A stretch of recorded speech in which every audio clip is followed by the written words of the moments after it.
नमस्कार मित्रों, हमारे चैनल में आपका स्वागत है। यहाँ पर आपको 11th क्लास में समाजशास्त्र विषय पढ़ने को मिलेगा। साथ ही भूगोल के लेक्चर भी रिकॉर्ड किए जाएंगे जो कुछ समय बाद उपलब्ध होंगे। यदि हमारा लेक्चर आपको पसंद आता है तो प्लीज़ लाइक, शेयर और सब्सक्राइब ज़रूर करें। तो आज हम प्रथम अध्याय पढ़ेंगे, समाजशास्त्र एवं समाज। इसके अंतर्गत हम निम्न बिंदुओं को जानेंगे। तो इसके अंतर्गत हम सबसे पहले समाजशास्त्र का परिचय देखेंगे। इसमें अर्थ, यूरोप में समाजशास्त्र का विकास और आरंभ, भारत में समाजशास्त्र का विकास और आरंभ, समाजशास्त्र का विषय क्षेत्र, समाज की विशेषताएं, समाजशास्त्र की प्रकृति,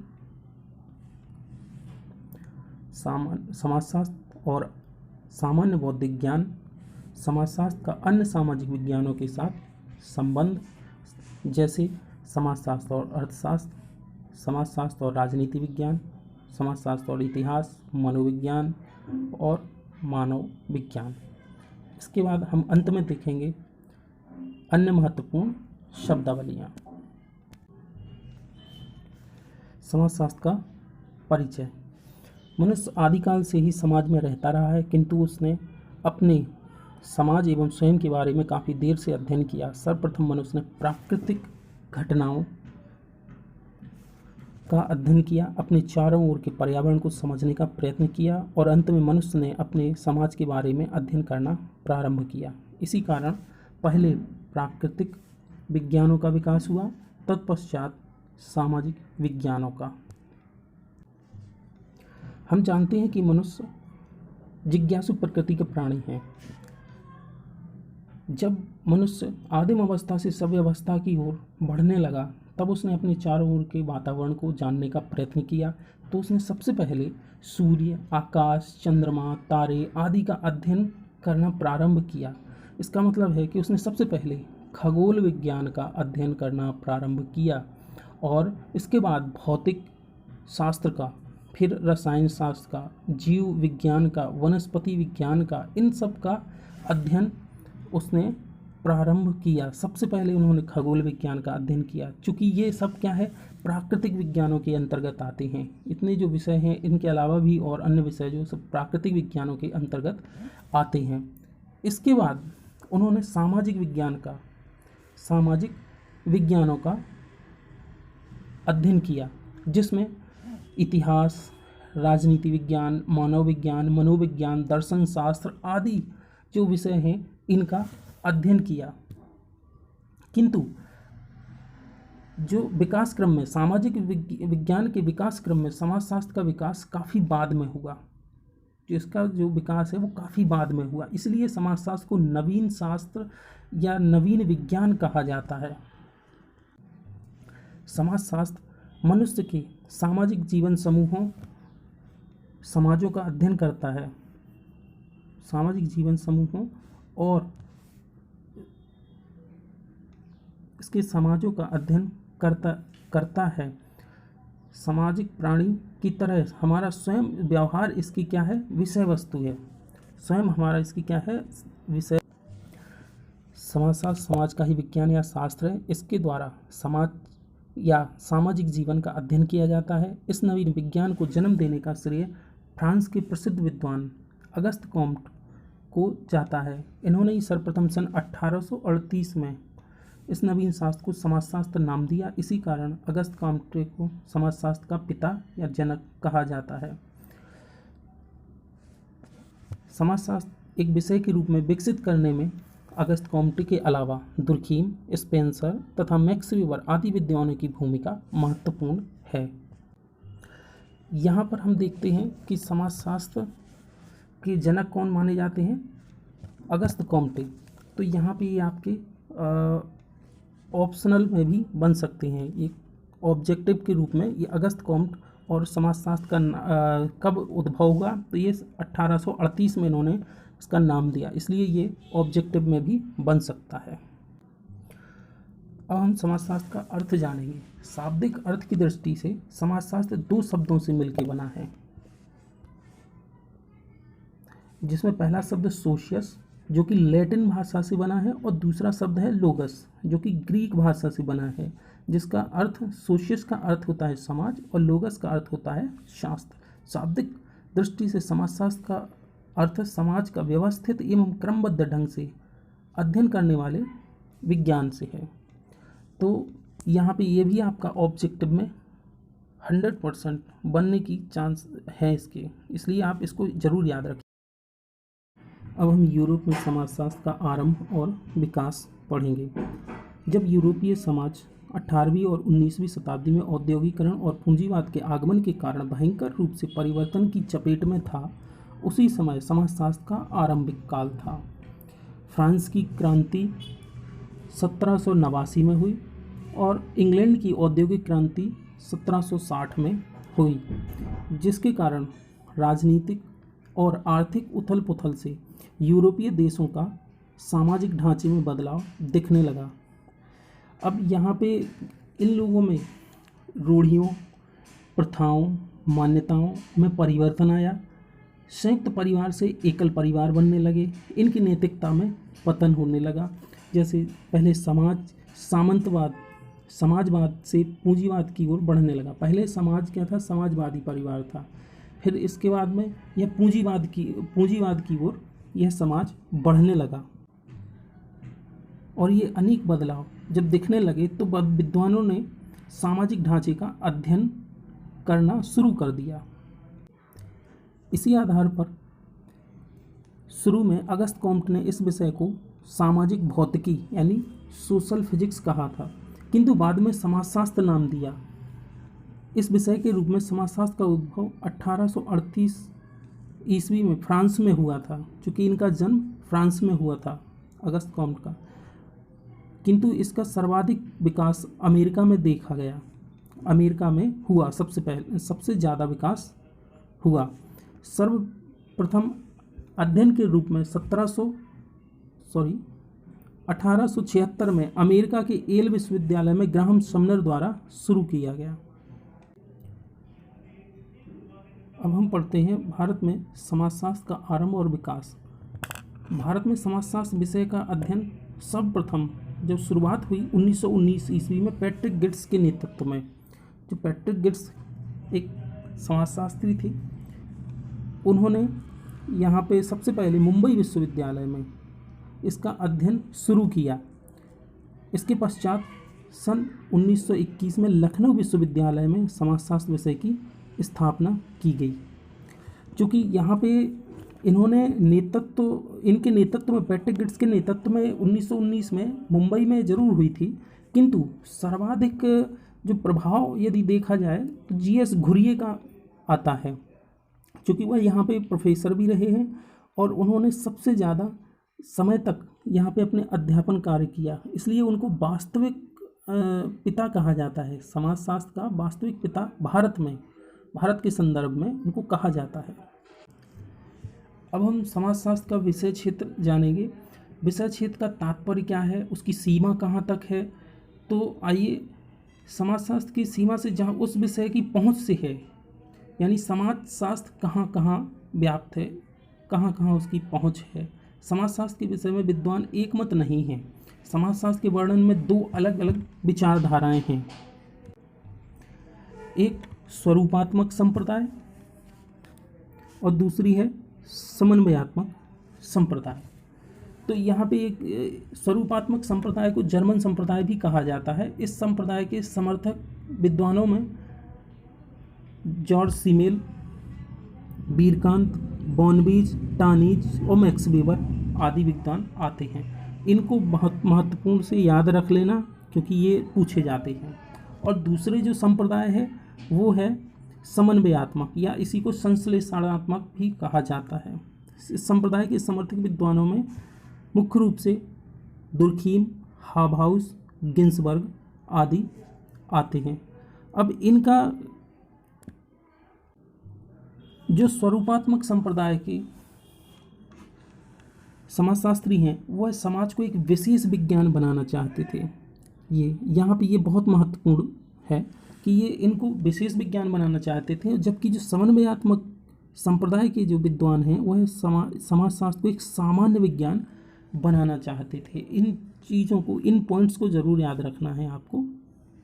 जी हाँ, अब हम समाजशास्त्र की विशेषताओं के बारे में जानेंगे।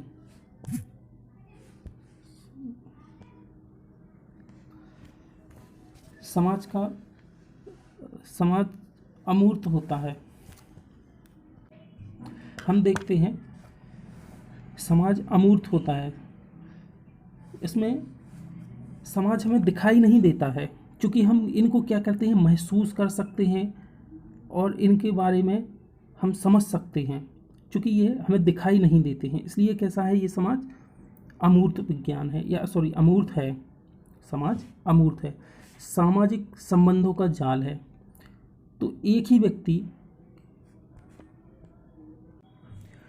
समाज अमूर्त है, यहाँ पे हम भावनाओं को महसूस करते हैं।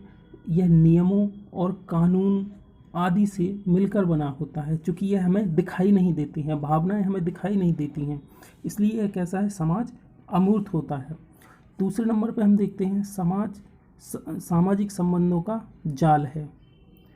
समाज क्या है, सामाजिक संबंधों का जाल है।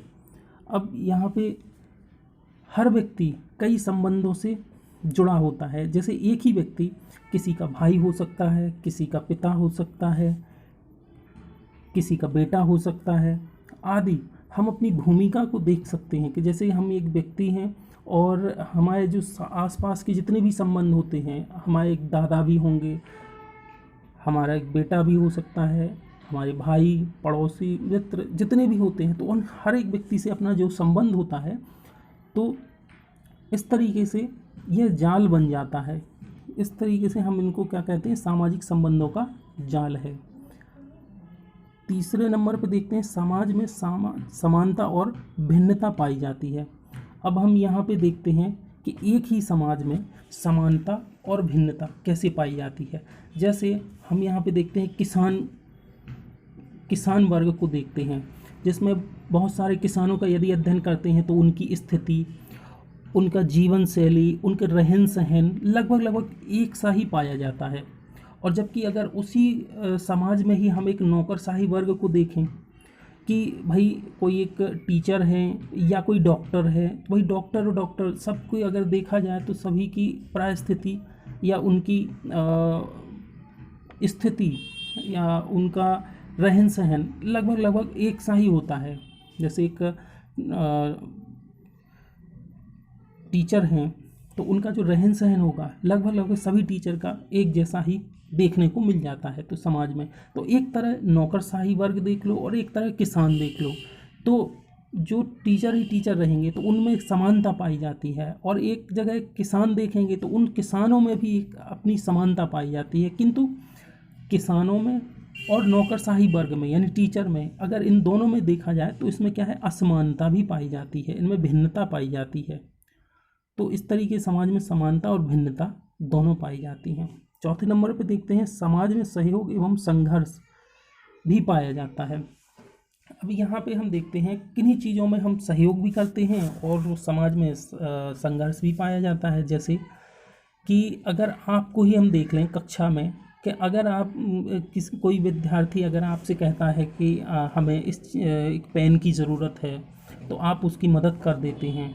किताब की ज़रूरत है तो आप वो भी बता देते हैं कि ये लीजिए, हम एक किताब ले लीजिए। लेकिन यदि जब कक्षा में परीक्षा हो रही होती है तो क्या आप उसकी मदद करते हैं? नहीं, आप ये सोचते हैं कि हम ही आगे निकलेंगे। इसलिए क्या होता है, इसमें संघर्ष की स्थिति भी होती है। तो एक व्यक्ति से आप उसी व्यक्ति से सहयोग कर रहे हैं उसी व्यक्ति का, और बाद में उसी व्यक्ति से क्या है, आपका संघर्ष भी हो रहा है। तो ये इसी प्रकार से समाज में सहयोग भी पाया जाता है और संघर्ष भी पाया जाता है।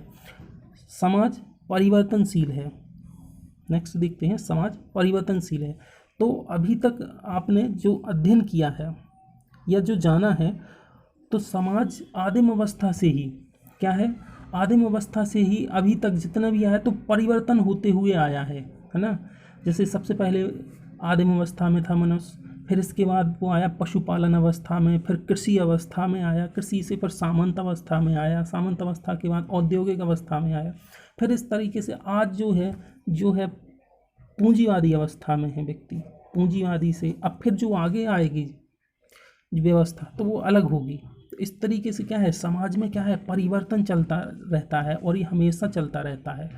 जैसे कि आपने देखा होगा अपने आसपास कि पहले व्यक्ति साइकिल से चला करते थे, बैलगाड़ियों से चला करते थे, बहुत पहले की। अब आज के समय में क्या है, मोटरसाइकिल और वाहन जो डीजल पेट्रोल से चलने वाले हैं, और अब इसके बाद अब और स्थिति जो होगी वह आने वाली है।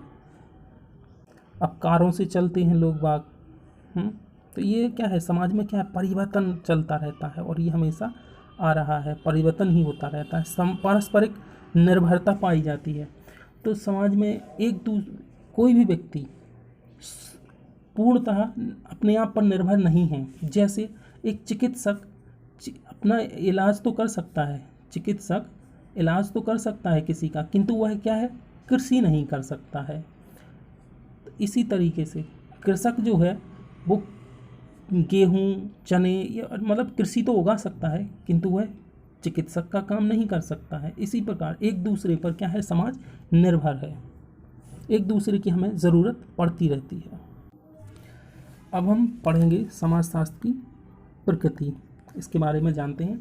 समाजशास्त्र एक सामाजिक विज्ञान है, ना कि प्राकृतिक विज्ञान।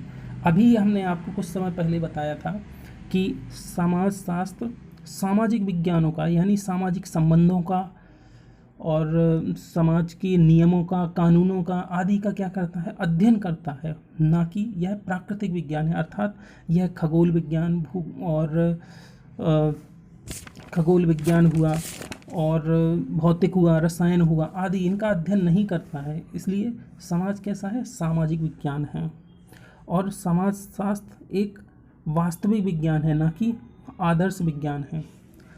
तो समाजशास्त्र वास्तविकताओं का अध्ययन करता है, घटनाओं का अध्ययन करता है, उनका अध्ययन करता है, साथ ही वह इनके तथ्यों, समाज में जो घटनाएं घटती हैं उनका अध्ययन करता है, यानी यह वास्तविकताओं का अध्ययन करता है, ना कि यह आदर्श विज्ञान है। जैसे सभी लोग ईमानदार बनो, सभी लोग कोई भी चोरी ना करे, तो इस तरीके से यह कोई आदेशात्मक या आदर्शात्मक स्थिति में नहीं आता है। इसलिए यह एक वास्तविक विज्ञान है, ना कि आदर्श विज्ञान है। इसके बाद हम देखते हैं समाजशास्त्र अमूर्त विज्ञान है, ना कि मूर्त विज्ञान है। अर्थात इसमें हम सामाजिक संबंधों का, नियमों कानूनों का अध्ययन करते हैं, इसलिए यह क्या है, अमूर्त विज्ञान है, मूर्त विज्ञान नहीं है। समाजशास्त्र कार्य तथा अनुभव विज्ञान है, अनुभव पर आधारित विज्ञान, क्योंकि यहाँ पे तार्किक है, ना कि कार्य, यहाँ पे तार्किक है।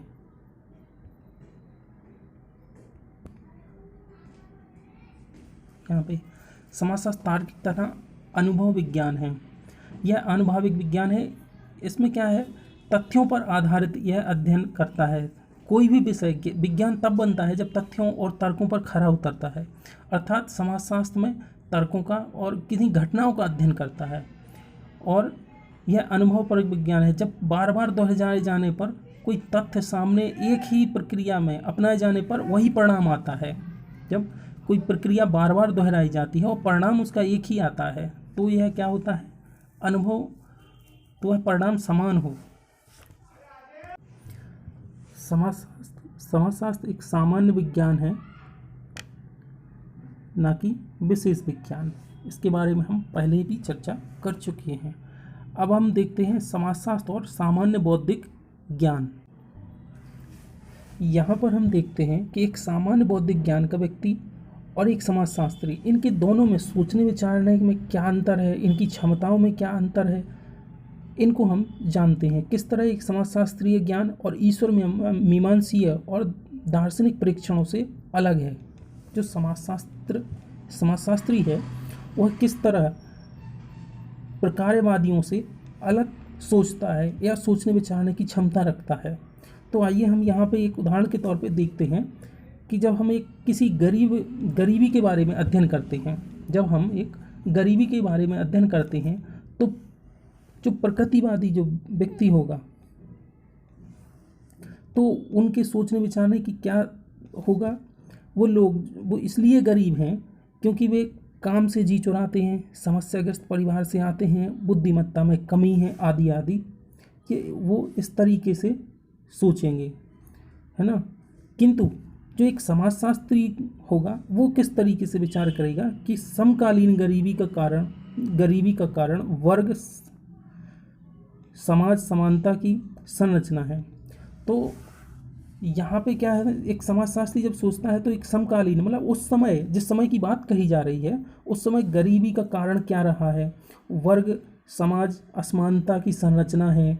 वे लोग इसलिए ज़्यादा प्रभावित होते हैं क्योंकि उनके कार्य में क्या है, अनियमितता है, दीर्घकालीन एवं मजदूरी कम है। मतलब कि जो ज़्यादा प्रभावित हैं इसलिए क्योंकि उनके कार्य की क्या है, अनियमितता है, अर्थात उनको काम एक लगातार नहीं मिलता है। जैसे कोई एक मजदूर वर्ग है, मान के चलिए जो मजदूर है, तो उनको क्या है, जैसे वो शहरों में आते हैं या उनको लगातार काम नहीं मिल पा रहा है तो उनके काम में क्या है, अनियमितता है। कोई भी मल्टी बन रही है, बिल्डिंग बन रही है तो वहाँ 25 दिन का काम मिल गया या 2 महीने का काम मिल गया, अब इसके बाद 1 महीने का काम नहीं मिला, उनको फ्री हैं, तो उनके क्या है, ये काम में उनको लगातार नहीं मिलता है, इसलिए वो क्या है, गरीब रहते हैं या उनकी गरीबी का कारण है। और दीर्घकालिक अनियमितता, दीर्घकालिक भाई जैसे किसान हैं, भाई मान के चलिए उनकी इस साल फसल अच्छी होगी, हो सकता है कि अगली साल बारिश हो जाए ज़्यादा तो बाढ़ आ जाए या सूखा पड़ जाए, तो ये क्या है, अनियमितता है उनके उसमें प्रोफेशन में।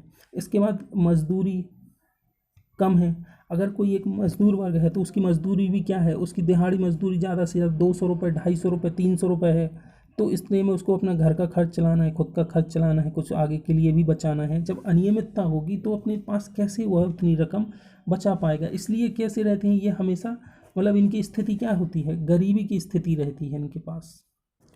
और आज के समय में जो भी कंपनीज़ वगैरह हैं वो वहाँ पे स्किल चाहिए, दक्ष कुशल व्यक्ति चाहिए है, जो कि एक किसान उतना कुशल नहीं होता है या मज़दूर उतना कुशल नहीं है, तो उनकी मज़दूरी भी क्या होती है, उनको कम मिलती है, जिस कारण से भी ये क्या है, गरीब हैं। इस तरीके से समाजशास्त्री का एक सोचना विचारना होता है। अब हम देखते हैं समाजशास्त्र का अन्य सामाजिक विज्ञानों के साथ संबंध। तो किस तरीके से समाजशास्त्र का अन्य सामाजिक विज्ञानों से संबंध है, तो हम यहाँ पे देखेंगे कि समाजशास्त्र कहाँ नहीं है। जहाँ पर समाज है वहाँ पे समाजशास्त्र है, जहाँ पे व्यक्ति है वहाँ समाज है, और वहीं पे फिर क्या है, समाजशास्त्र है।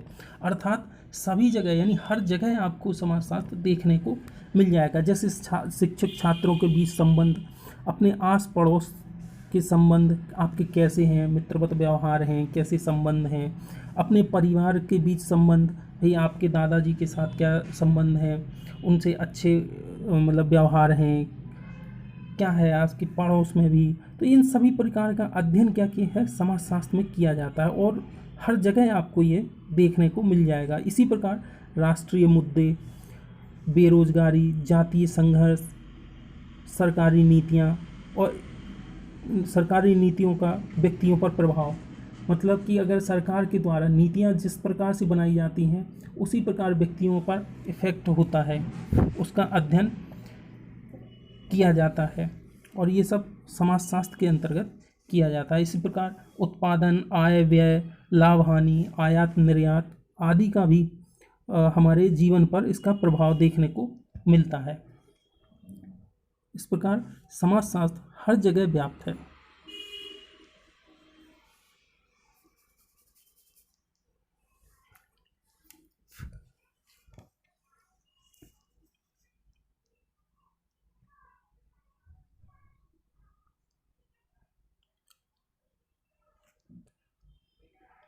आइए हम जानेंगे समाजशास्त्र एवं अर्थशास्त्र के संबंध।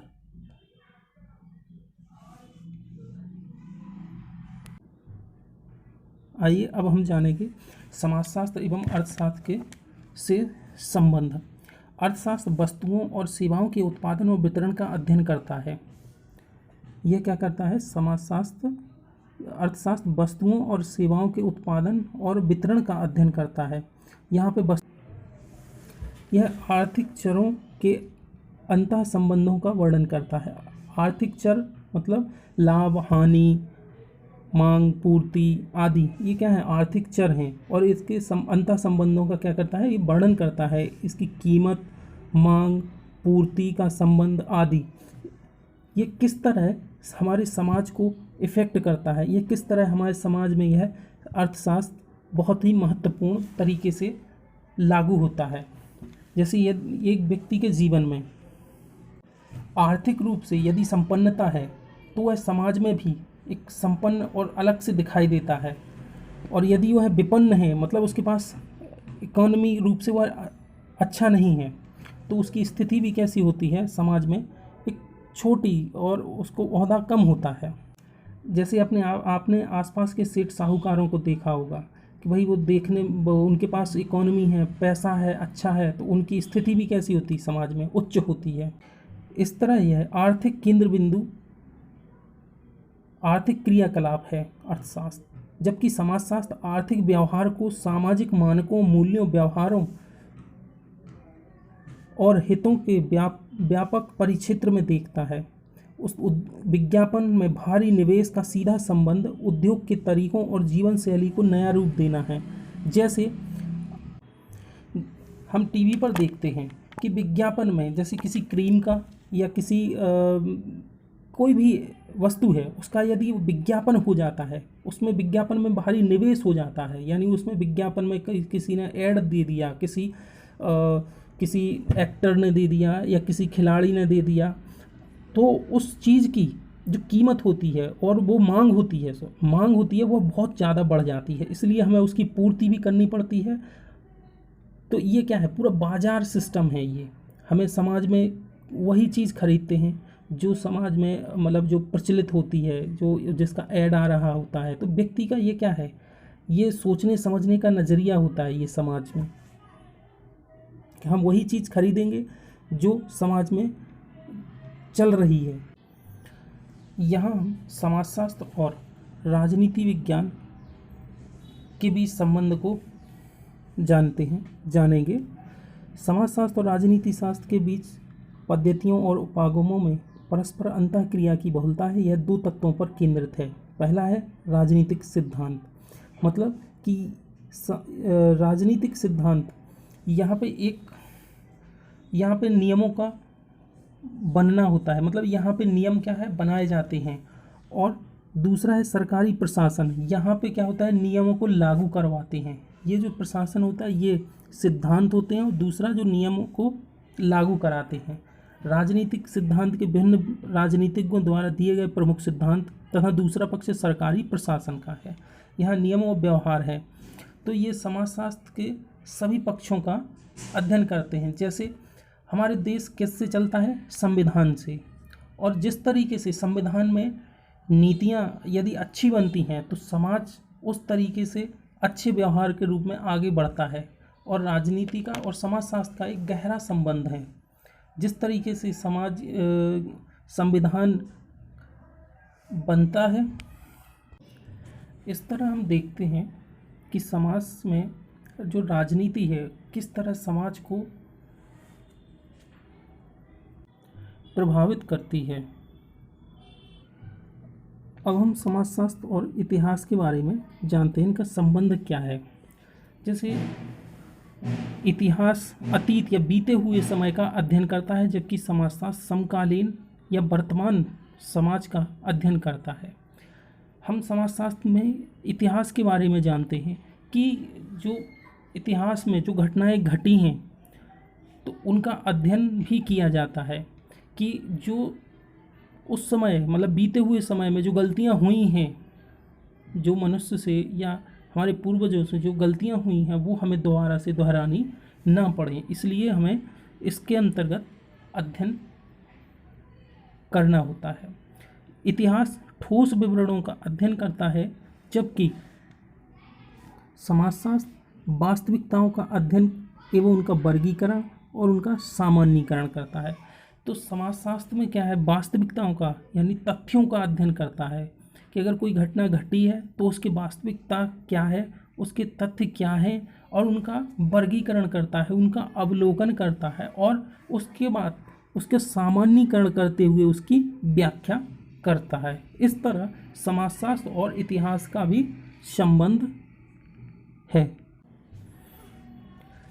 इतिहास की विषय वस्तु युद्ध, अतीत की घटनाओं एवं राजतंत्र के अध्ययन की रही है, जबकि समाजशास्त्र सामाजिक प्रतिमान, लिंग, संबंधों, लोकाचार, प्रथाओं आदि का अध्ययन करता है। यहाँ पे जो अभी मैंने बताया था कि अतीत की घटनाएं, जो घटनाएं हुई हैं या उनके राजतंत्र में कि भाई किस तरीके से राजतंत्र थे, उनका अध्ययन किया इतिहास ने, जबकि समाजशास्त्र क्या करता है, उन्हीं प्रतिमानों का कि भाई उस समय के जो प्रतिमान क्या थे, उनके संबंध कैसे थे, उनकी लोकाचार, उनकी पद्धतियाँ क्या थीं, उनकी प्रथाएं क्या थीं, उन्हीं का हम अध्ययन करते हैं। किस तरह ये रूढ़ियाँ, प्रथाएं व्यक्ति को प्रभावित करती हैं, ये सभी। समाजशास्त्र और मनोविज्ञान। मनोविज्ञान को प्रायः व्यवहार के विज्ञान के रूप में परिभाषित किया जाता है।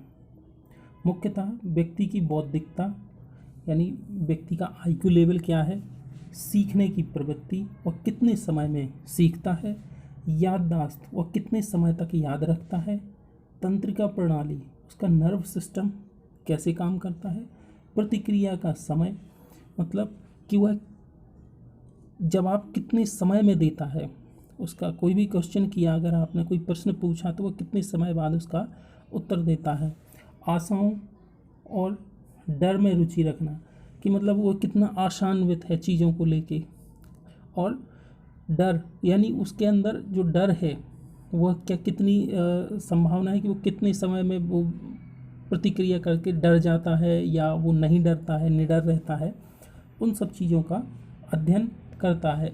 मुख्यतः इसमें मन और आत्माओं का अध्ययन किया जाता है, लेकिन केवल मन और आत्माओं का ही अध्ययन नहीं, बल्कि इसमें व्यक्ति के मानसिक संरचनाओं और उनके व्यवहारों का अध्ययन किया जाता है, यह मनोविज्ञान में।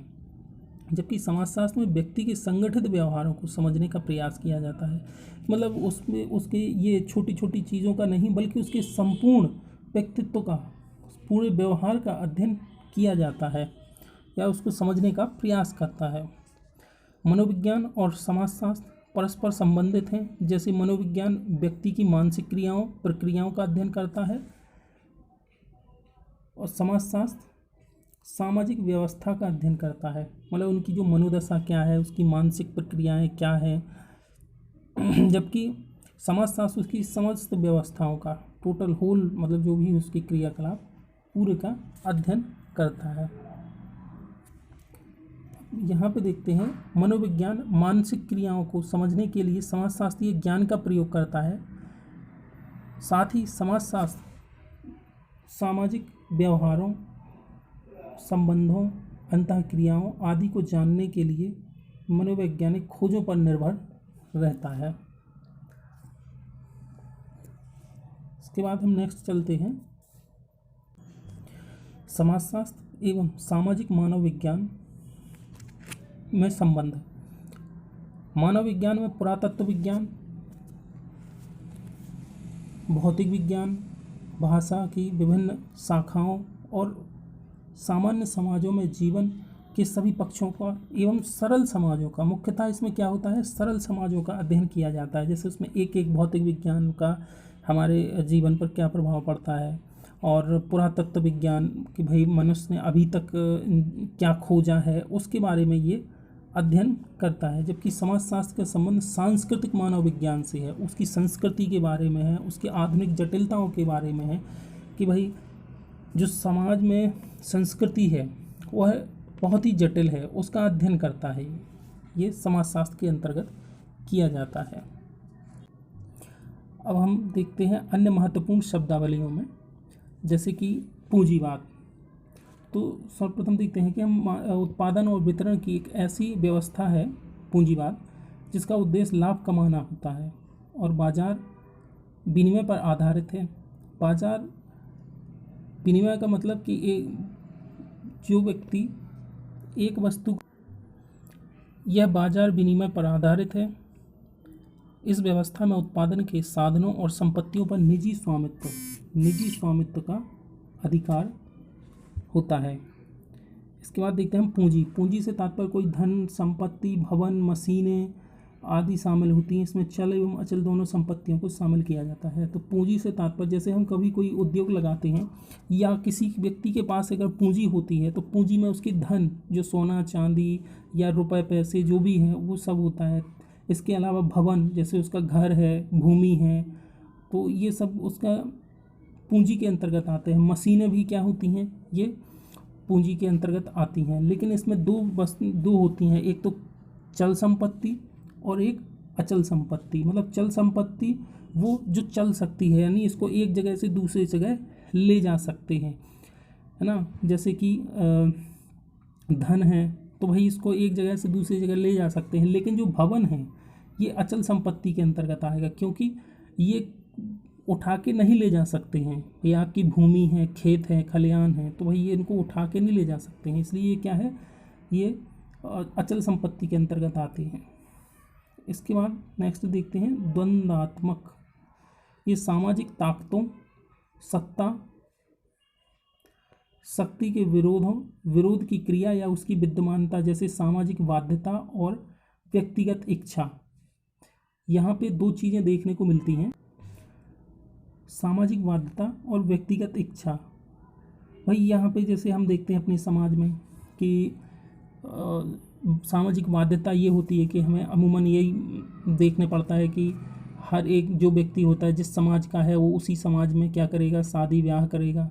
यदि किसी की इच्छा ना भी हो कि भाई वो चाहता है कि हमको नहीं करना है, हमें कुछ अच्छा करना है या हमें किसी और व्यक्ति से शादी करना है जो कि अन्य समाज का है, तो वहाँ पे उसकी इच्छा नहीं चलती है। ऐसा होता है अधिकांशतः कि सामाजिक ये बाध्यता होती है और ये व्यक्तिगत इच्छा होती है, यानी कि खुद की सत्ता मतलब और शक्ति के विरोध की प्रक्रिया में उसकी विद्यमानता है, मतलब कि वो ना चाहते हुए भी उसको फिर करना पड़ता है। तो ये क्या होती है, सत्ता होती है, शक्ति होती है जिसके कारण आप संचालित होते हैं। ये नारीवादी सिद्धांत में एक समाजशास्त्रीय दृष्टिकोण जो सामाजिक विश्व का विश्लेषण करता है, लिंग की महत्ता को केंद्र में रखने पर बल देता है। इसमें मतलब ये होता है कि जो नारीवादी सिद्धांत होता है इसमें महिला पुरुष इनको ध्यान में रखते हुए जो भी चीज़ें की जाती हैं वह महिलाओं को केंद्र में रखते हुए, जो महिलाओं के अनुकूल जो योजनाएं होती हैं उनके अनुकूल जो अच्छा हो सकता है महिलाओं के प्रति, उनको केंद्र में रखते हुए नीतियाँ बनाते हैं, वह नारीवादी सिद्धांत के अंतर्गत आता है। और नारी की असमानता दूर करने के जो कुछ उपाय हो सकते हैं वो किया जाता है। जैसे महिला सशक्तिकरण कानून लाया गया तब उनको नारीवादी सिद्धांत को ध्यान में रखते हुए ही बनाया गया। समष्टि समाजशास्त्र एक बड़े समूह, संगठन, सामाजिक व्यवस्थाओं का अध्ययन, किसी क्षेत्र विशेष का संपूर्ण अध्ययन करना होता है, तो वह समष्टि समाजशास्त्र के अंतर्गत आता है। जैसे अगर बच्चों आपको अगर स्कूल का ही अध्ययन करना हो तो जैसे अगर उनको समष्टि और व्यष्टि, इनमें से सिर्फ यही समझ लीजिए, समष्टि मतलब पूरा और व्यष्टि मतलब छोटा, किसी एक इकाई का अध्ययन करना होता है। अब जैसे यहाँ पे समष्टि के अंतर्गत आप अगर अपने स्कूल का अध्ययन करते हैं तो स्कूल में अगर अध्ययन करते हैं तो कितनी क्लासेस हैं, कितने टीचर हैं, कुल कितने स्टूडेंट्स हैं आपके स्कूल में, और प्रत्येक कक्षाएं उनको संचालित होती हैं कि नहीं होती हैं, उनका यदि आप पूरा अध्ययन करेंगे, है ना, तो और कितने समय स्कूल लगता है, कितने समय मतलब कि स्कूल ऑफ हो जाता है, छोड़ देते हैं बच्चों को, ये समय यदि काउंट करते हैं तो ये क्या होता है, समष्टि अर्थशास्त्र के अंतर्गत आता है। और यदि व्यष्टि अर्थशास्त्र के तो आमने सामने की अंतःक्रिया के संदर्भ में मानव व्यवहार का अध्ययन किया जाता है, मतलब मानव के व्यवहार में मतलब किसी एक छोटे समूह का अध्ययन किया जाता है, तो उसका अध्ययन छोटे समूह का अध्ययन तो व्यष्टि समाजशास्त्र के अंतर्गत आएगा, बड़े समूह का अध्ययन व्यष्टि समाजशास्त्र के अंतर्गत आएगा। सामाजिक बाध्यता, जिन समूहों में समाजों के हिस्से हैं, जिन समूहों या समाजों के वे हिस्से हैं, व्यवहार को अनुकूलता के हिसाब से प्रभावित करते हैं। जैसे हम जिस समूह के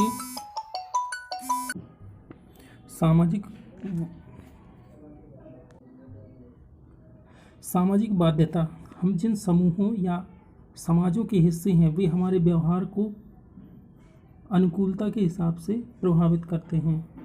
सीधा सा आशय है कि हम जिन समूहों में रहते हैं उनकी हमें कुछ चीज़ें माननी पड़ती हैं और वो बाध्यकारी भी होती हैं।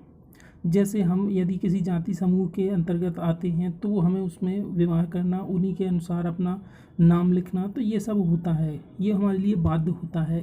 उसी तरीके से दूसरा यदि उदाहरण देखा जाए, जैसे कि जिस देश के अंतर्गत हम रहते हैं, जिस देश में रहते हैं, वहाँ के नियम कानून को मानना पड़ता है, उनके नियमों और रूल्स के हिसाब से ही हमें चलना पड़ता है।